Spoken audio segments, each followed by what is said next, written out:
Welcome to biology पाठशाला। Today's class is dedicated 12th class student और आज की पाठशाला में हम बात करेंगे सेट चल रहा है लास्ट 2020 का सेट नंबर 7। लेकिन पाठशाला को स्टार्ट करने से पहले या कुछ भी समझाने से पहले हम बच्चों को मोटिवेशन मैसेज देते हैं। तो इस मोटिवेशन मैसेज को देने से पहले हम सबको थैंकफुल मैसेज देते हैं। थैंक्स टू ऑल स्टूडेंट कि आप मेरी पाठशाला को देख रहे हैं, उसे समझ रहे हैं। मुझे बताते खुशी हो रही है कि सभी बच्चे देख रहे हैं। और आज मेरे कॉलेज में साइंस का पेपर था, बच्चों ने सेक्शन सी की तैयारी मेरी पाठशाला से की, तो मेरे लिए बहुत खुशी की बात है। तो अभी तक सारे वीडियो मिलाकर के 10,278 व्यूवर्स हो गए, तो बहुत बहुत धन्यवाद सभी बच्चों को कि वो चीजों को लाइक कर रहे हैं, इसके लिए तहे दिल से शुक्रिया। और आज के मोटिवेशन मैसेज है, देखिए आप सभी को पता है कि जो यूपी बोर्ड के जो एग्जाम है वो 12th के ठीक 27 से और 10th के 24 से स्टार्ट है। तो समय जो है वो काफी कम है और इसी को ध्यान में रखते हुए हमें चीजें करनी है। तो एक छोटी सी प्रेरणादायक पंक्ति है, वो मैं आपको डेडिकेट करना चाहती हूँ कि मंजिल पाने की कसक दिल में इतनी तेज लगे, मंजिल पाने की कसक दिल में इतनी तेज लगे कि अगर हम चाहें तो पत्थर को भी पिघलना होगा, कि अगर हम चाहें तो पत्थर को भी पिघलना होगा। इसलिए कड़ी मेहनत करते रहिए और प्रयास करते रहिए और आगे बढ़ते रहिए। चलिए अगर हम आज की पाठशाला की बात करें तो आज की पाठशाला का जो बेटा टॉपिक है वो टॉपिक है ईयर 2020 सेट नंबर 7। लास्ट करा रहे थे 12th क्लास को, बच्चों को याद होगा, बच्चे कह भी रहे थे। सेट नंबर 7 ठीक, ईयर 2020 बायोलॉजी सब्जेक्ट चल रहा है, ये तो नोन होंगे। और आपका WM चल रहा है, क्या चल रहा है बेटा? WM चल रहा है। चलिए इसके आगे की बात करते हैं। चलिए तो अब आपसे पूछा गया है कि निम्नलिखित पर संक्षिप्त टिप्पणी लिखिए। आपसे क्वेश्चन पूछा गया है, निम्नलिखित पर संक्षिप्त टिप्पणी लिखिए। तो आपसे संक्षिप्त टिप्पणी पूछी गई है तो हम बताएंगे भाई क्या होता है टिप्पणी। सबसे पहली जो टिप्पणी बेटा पूछी गई है वो पूछी गई है विश्व वन्य जीव कोश। विश्व वन्य जीव कोश, इसी को बेटा अगर अभी आप नहीं समझ पा रहे, अगर हम इसको WWF लिख देंगे तो आप समझ जाओगे। ठीक है, तो WWF का मतलब क्या होता है? World wide fund. ये क्या है? ये वन्य जीव संरक्षण के लिए बच्चों, ये वन्य जीव संरक्षण के लिए, ठीक है, फंड को रेस करती है। क्या करती? फंड को इकट्ठा करती है, एकत्र करती है, जिससे जीवों का संरक्षण होता है, जिससे जीवों का संरक्षण होता है। तो ये वन्य जीव संरक्षण के फंड को एकत्र करती है जिससे जीवों का संरक्षण होता है। अच्छा, कौन से जीवों का संरक्षण होता है? जो विलुप्त होने की कगार पर है, ठीक, संकटाग्रस्त है,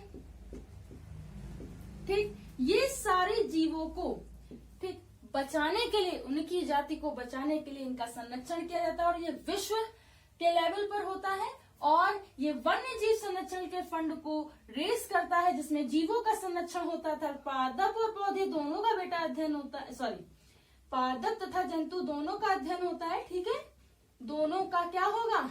इसमें संरक्षण किया जाएगा और इसे बोलते हैं वन्य जीव कोश या वर्ल्ड वाइड फंड। अब इसके अंतर्गत कैसे कैसे देखें, सबसे ज्यादा ठीक टाइगर के लिए लिया गया, ठीक, उसके बाद एलिफेंट के लिए, ठीक, चिंकारा के लिए, ठीक, उसके बाद आ जाइए, ठीक है, मस्क डियर के लिए, ठीक, बारासिंगा के लिए, ठीक, उसके बाद आ जाइए, ठीक, एलिगेटर, ठीक, रेप्टाइल्स, मगर के लिए, ठीक, उसके बाद अगर हम बात करें तो देखिए लॉयन के लिए, ठीक। उसके बाद अगर हम बात करें, ठीक, टाइगर, एलिफेंट, ठीक, chinkara, musk deer, reptiles, alligator, lion, ठीक।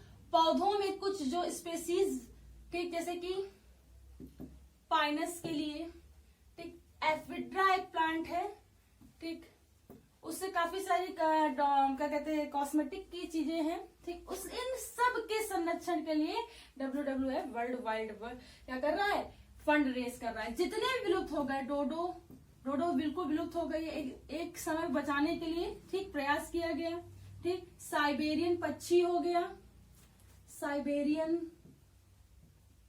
पक्षी हो गया। तो ये कई सारे हैं, आप और भी एग्जाम्पल देख के कर सकते हैं। तो इतना भी अगर आप बता दोगे तो आपको कितने मार्क्स, आपको 2 मार्क्स इसमें मिल जाएंगे, ठीक है। तो अगर हम आगे की बात करें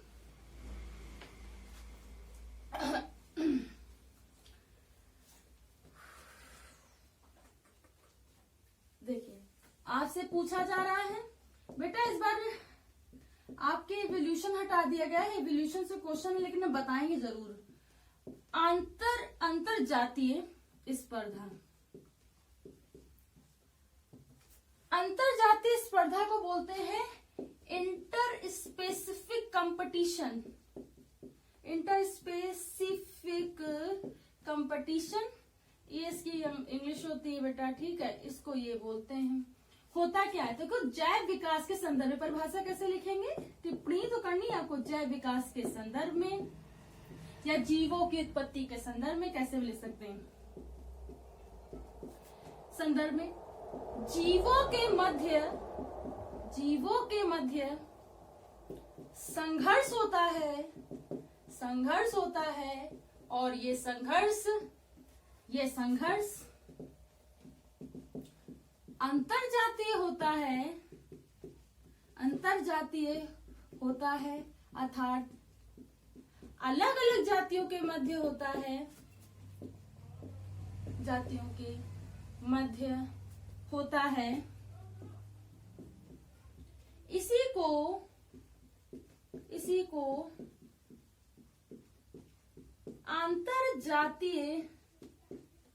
जातीय स्पर्धा या प्रतिस्पर्धा बोलते हैं, अंतरजातीय प्रतिस्पर्धा कहते हैं या बोलते हैं। बात समझ में आ गई, मतलब क्या, जैव विकास के संदर्भ में जीवों के मध्य संघर्ष होता है, ये संघर्ष अंतरजातीय होता है, अर्थात अलग अलग जातियों के मध्य में होता है। इसी को ही क्या बोलते हैं, अंतरजातीय स्पर्धा बोलते हैं, अंतरजातीय स्पर्धा बोलते हैं। इसका एग्जाम्पल देखिए, कोई भी जो जीव है, ठीक है, वो भोजन के लिए, वासस्थान के लिए और जनन के लिए क्या करता है, संघर्ष करेगा, क्या करेगा, जीवन संघर्ष करेगा। तो आप किसी का भी एग्जाम्पल ले लीजिए, आप एक एग्जाम्पल ले लीजिए, ठीक है, एक एग्जाम्पल ले लीजिए पक्षी का, ठीक, एकिडीना का, कि एकिडीना, और एक जगह आप ले लीजिए उसको बोलते हैं चिक का, ठीक, चूजा जो होता है, ठीक। ये दोनों अलग अलग जातियां हैं और ये दोनों अलग अलग जातियां करते। एकिडीना, ठीक है, 2.5 करोड़ तक अंडे देती है, चूजे लगभग अगर माने 10 से 12, बहुत ज्यादा, ठीक। और ये क्या करेंगे, अलग अलग संघर्ष करेंगे। संघर्ष के नाम वही है, भोजन, ठीक है, वासस्थान, जनन, लेकिन ये जातियां क्या है, अलग अलग है, ठीक है। तो अलग अलग, लेकिन इनका जो कंपटीशन है वो इसी के लिए, इसी भोजन, वासस्थान, जनन के लिए होता है। और एग्जाम्पल क्या, एकिडीना चिक, यानी कि दोनों ही अलग अलग जाति के जो जीव हैं वो भोजन, वासस्थान, जनन के लिए क्या करते हैं, संघर्ष करते हैं। इसी को अंतरजातीय स्पर्धा कहते हैं, इसी को क्या बोलते हैं, अंतरजातीय स्पर्धा कहते हैं। आगे देखिए,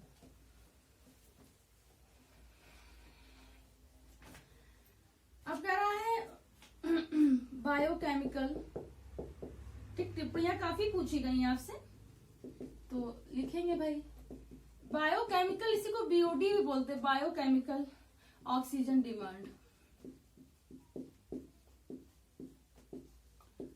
आपने देखा होगा कि जो तालाब होता है, ठीक है, तालाब हो गया, नदी हो गया, पोखर, झील, ठीक है, इन सब में पॉल्यूशन के कारण प्रदूषण के कारण एक ग्रीन कलर की लेयर जम जाती है, ठीक। एक ग्रीन कलर की एल्गी की लेयर जम जाती है, जिसे एल्गल ब्लूम कहते हैं। क्या बोलते हैं? एल्गल ब्लूम कहते हैं। मतलब किसी की तालाब की सतह पर, ठीक, हरी शाख या किसी एल्गी का डेवलपमेंट होना, ठीक, उसकी सरफेस पे, वो एल्गल ब्लूम कहलाता है। जिससे कभी कभी क्या होता है कि इस सतह पर रहने वाले जीव, इस सतह पर रहने वाले जीव में जो O2 की मात्रा वास्तव में पहुंचनी चाहिए, जो मात्रा पहुंचनी चाहिए, वो मात्रा नहीं पहुंचती है, वो मात्रा नहीं पहुंचती। इसी को बोलते हैं बायोकेमिकल ऑक्सीजन डिमांड। यानी कि जब कभी जल प्रदूषण के द्वारा, विभिन्न प्रकार के प्रदूषकों के द्वारा तालाब में एक किसी एल्गी के द्वारा एक सरफेस जम जाता है, उसी को एल्गल ब्लूम कहते हैं, जिससे उसमें उपस्थित विभिन्न प्रकार के जीव में ऑक्सीजन की मात्रा जो पहुंचनी चाहिए, जो डिमांड है, वह डिमांड क्या है, पूरी मात्रा नहीं पहुंच जाती। इसी को बायोकेमिकल ऑक्सीजन डिमांड कहते हैं, ठीक, बायोकेमिकल ऑक्सीजन डिमांड कहते हैं। कभी कभी कुछ एनिमल ऐसे होते हैं जो वाटर के सरफेस से ऑक्सीजन को लेते हैं, तो उस स्थिति में क्या होता है कि वो डिमांड, इसीलिए डिमांड वर्ड यहाँ पे लगा है कि वहां पे जीव क्या होते हैं, सर्वाइव ही नहीं कर पाते हैं, जो उनको मात्रा चाहिए ऑक्सीजन की वो नहीं मिल पाती है, और ये होता है पॉल्यूशन के कारण। क्या होता है? पॉल्यूशन के कारण। तो इतनी बात आप लिख देंगे, ठीक। आप एग्जाम्पल में चाहें तो फिश का एग्जाम्पल लेकर के, ठीक ठीक, फिश का हो गया, ठीक, जू प्लैंकटन, प्लैंकटॉन्स, इन सब का एग्जाम्पल देकर के बता सकते हैं कि इनको इतनी मात्रा की जरूरत होती है, लेकिन ये मात्रा उनको मिलती नहीं है। इसी को बायोकेमिकल ऑक्सीजन डिमांड कहते हैं। चलिए आगे देखिए, ग्रीन हाउस गैसें। देखिए, अगर ग्रीन हाउस गैसें ज्यादा हो जाएंगी तो हमारे सारे ग्लेशियर पिघल जाएंगे, और हमारे सारे ग्लेशियर अगर पिघल गए तो फिर इस संसार में बिल्कुल जल ही जल दिखाई देगा। देखिए, सबसे अग्नि, आकाश, वायु, इन सब में सबसे खतरनाक जल है, तो इससे थोड़ा सा मतलब ध्यान देना चाहिए, नेचर को हार्म नहीं पहुंचाना चाहिए। ग्रीन हाउस गैसें, देखिए ग्रीन हाउस गैसें कौन कौन सी होती हैं। देखिए, CO2, SO2, ठीक, CCl4, ठीक, और क्लोरोफ्लोरोकार्बन, CFCS गैस, ठीक। तो देखो, carbon dioxide, carbon dioxide, sulphur dioxide बेटा,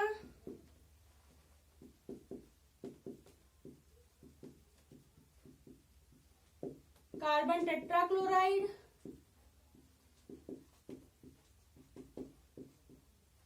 ठीक, क्लोराइड, और CFCS गैस, ठीक है, CFCS गैस, क्लोरोफ्लोरोकार्बन, ठीक। इसी में फाजीन गैस भी आ जाती है, ठीक है, वो आप एज ए एसेसरी ले सकते हैं, क्लोरोफ्लोरोकार्बन, क्लोरोफ्लोरोकार्बन, ठीक। CS होता है ना, CFCS तो कार्बन ज्यादा संख्या, ठीक। तो ये क्या करते हैं, ये कार्बन डाइऑक्साइड, सल्फर डाइऑक्साइड, ठीक है, कार्बन टेट्राक्लोराइड, क्लोरोफ्लोरोकार्बन, ये क्या करेंगे, ये अगर इनकी मात्रा, सारी इन गैसों की मात्रा वायुमंडल में बहुत ज्यादा हो जाएगी, वायुमंडल में बहुत ज्यादा हो जाएगी, बहुत ज्यादा हो जाएगी, तो ये क्या करेगा, ठीक है, जो हमारा ग्लोबल है, ठीक, उसका तापमान क्या हो जाएगा, ज्यादा, तापमान ज्यादा हो जाएगा, तो ये क्या बन जाएगा, ग्लोबल वार्मिंग, ग्लोबल वार्मिंग। इसी को बोलते हैं हरित गृह प्रभाव, इसी को क्या बोलते हैं, हरित गृह प्रभाव। अगर ये बढ़ता है तो हमारे पूरे जीव को, ठीक है, इस सृष्टि को बहुत ज्यादा नुकसान होगा, ठीक। कई सारी बीमारियां उत्पन्न हो जाएंगी, सबसे ज्यादा, ठीक है, कैंसर और अस्थमा, ठीक है, कैंसर और अस्थमा, ये सारी चीजें क्या हो जाएंगी, डेवलप हो, हमारा वातावरण असंतुलित हो जाएगा, ठीक, जिससे प्राकृतिक आपदाएं आती रहेंगी।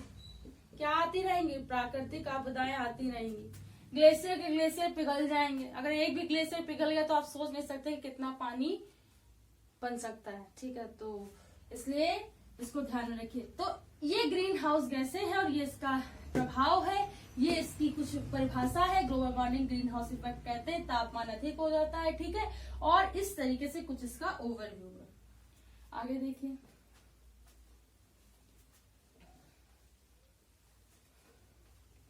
देखिए अब आपसे बहुत अच्छा क्वेश्चन पूछा गया। बहुत से बच्चे कहेंगे कि मैम ये प्लांट में ही होता है सिर्फ, ठीक है, लेकिन हम आपको आज एक नई चीज बता रहे हैं इसके लिए। स्टेम कोशिकाएं,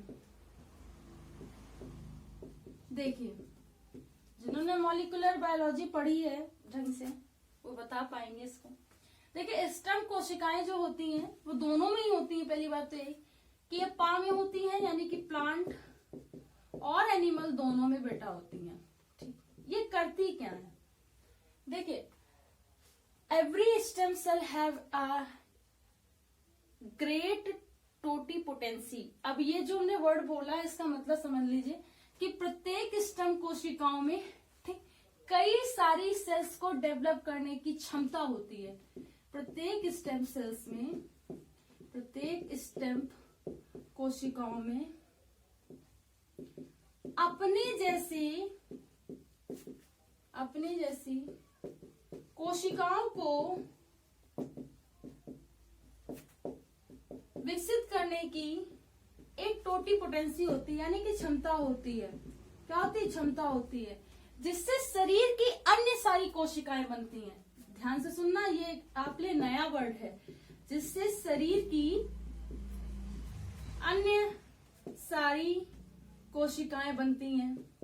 सारी कोशिकाएं मतलब सारी, नर्वस की अलग, ठीक है, हर ऑर्गन के लिए अलग, तो सारी कोशिकाएं बनती हैं। तो ये स्टेम सेल से बनती है। किससे बनती है? स्टेम सेल से। स्टेम सेल से ही सारी कोशिकाओं की, अंग की, ठीक है, हाथ पैर मुंह सबकी जो कोशिकाएं शरीर की बन रही है वो इसी से बनते हैं। इसी को स्टेम कोशिकाएं बोलते हैं। प्लांट और एनिमल दोनों में होती हैं। इनकी टोटीपोटेंसी का मतलब क्या होता है कि इनकी कैपेसिटी होती है कि अनदर सेल्स को क्या कर सके, ओरिजिनेट कर सके, डेवलप कर सके, और इसका क्या कर सके, डिफ्रेंसिएशन कर सके। देखिए दो बात बोली, एक तो ये विकसित कर सके और इसका क्या कर सके, विस्तारण कर सके। They have a capacity to development and differentiation, मतलब विकसित भी कर सके और उसका विस्तारण भी कर सके, फैला भी सके, मतलब पूरे अंगों तक ये दे सके, ठीक है। तो इसी को बोलते हैं स्टेम कोशिकाएं, ठीक। तो मेरे प्यारे बच्चों, आज की पाठशाला में इतना ही। कल की पाठशाला में हम आगे की बात करेंगे। देखिए 12th क्लास का जो अनसॉल्व सेट है वो काफी बड़ा होता है, ठीक है, तो उसे स्टेप बाय स्टेप चलाया जाता है। तो धैर्य रखिए, आपको सारी चीजें मिलेंगी, ठीक है, धीरे धीरे सारी चीजें मिलेंगी, क्योंकि आपके क्वेश्चन कितने आते हैं, 3 लॉन्ग आते हैं, ठीक, और 3 जो लघु आते उसमें 5 जोड़ लीजिए 15, ठीक, लघु, तो उसमें आपको टाइम लगेगा समझने में, हमें भी टाइम लगेगा समझाने में, इकट्ठे चीजें नहीं समझाई जा सकती। सो आज की पाठशाला में इतना ही। अगर आज की पाठशाला आपको समझ में आई हो तो इसे ज्यादा से ज्यादा लोगों तक शेयर कीजिए, सब्सक्राइब कीजिए और लाइक कीजिए।